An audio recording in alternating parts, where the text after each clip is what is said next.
At ayun nga ho, nagbabalik ang inyong lingkod, Carlo Mendez TV, at ang pag-uusapan natin ngayong araw na ito ay ang naganap ho na selebrasyon ng 80th birthday ni Pangulong Duterte diyan sa Davao. Ito ang nakakagulat.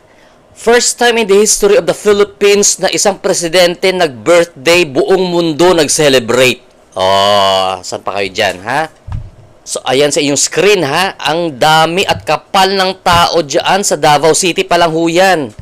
Ha?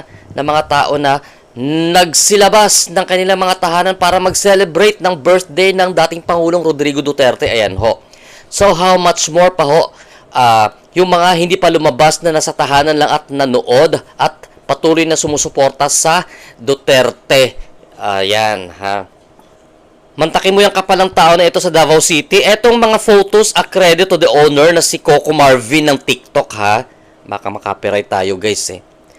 Kay Coco Marvin, ito na TikTok account, nakuha, ni-screenshot natin. Ayan.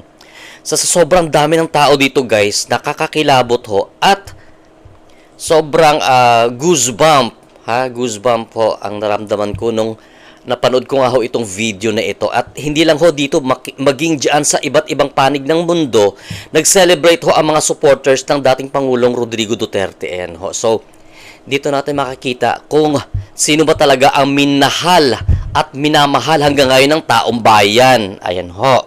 So, mantakin nyo, ha, sa dami ng tao na lumabas kahapon at nagpakita ng suporta sa birthday ni Pangulong Duterte, mantakin mo yan ang mawawalang boto sa mga kalaban. Diba? Isa, dalawa, tatlong boto nga lang na lamang sa'yo ng kalaban mo.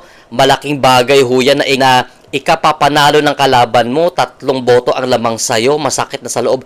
Ano pa kaya kung itong libo-libo na supporters ng mga Duterte ang hindi bumoto sa kalaban? Ayan, mag-isip-isip na kayo, charot. Kaya, nakikinita ko na nga ho, ang talagang sobrang suporta ng taong bayan dito kay Pangulong Duterte at sa mga anak netong sila Pulong, si Baste, si Kitty at si VP Sara Duterte. Ayan ho. So sabi nga ho, may kasabihan tayo na ang inaape, itinataas, ang binabagsak, itinataas ng Panginoon. Ayan, ha? So, ano na? Kung ako doon sa mga kalaban ko sa politika, kung ako dito yung politician, tapos kalaban ko itong mga Duterte sa dami na itong mga tao na ito, mag-iisip-isip na ako, no? Diba? Etong selebrasyon ni dating Pangulong Duterte, pwede nga itong isali sa sa Guinness Book of World Records kasi, nako, dito lang ho natin matutunghayin sa Pilipinas ang kasaysayan na ito na kung saan isang dating presidente ang isinelebrate ng buong mundo ang kanyang kaarawan. Ayan ho. So, sa mga kalaban nga, charot. So, sa mga kalaban ng mga Duterte, hotdog. Charot. Ngayon, talagang pupulutin ba ang bansang Pilipinas sa dumpster? Sa dami ng tao na sumusuporta sa mga Duterte? Ang tanong, kaya huwag ho nating maliitin. Huwag nating ismulin ang mga Duterte supporters kasi magugulat ho tayo sa puwersa ng mga supporters ng mga Duterte. Ayan ho.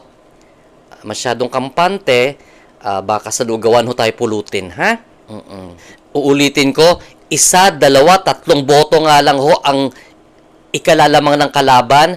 Masakit na ho yun sa isang politiko na tatlo, isa, dalawa, tatlo ang botong inilamang ng kanyang kalaban. Ano pa ho kaya ito nakikita ng mga ibang politiko dito sa sobrang dami ng supporters at nagmamahal sa Pangulong Rodrigo Duterte? Ayan ho. Hindi ba kayo kinikala-vote? Sa nalalapit na eleksyon? Charot. Esep-esep din pag may time.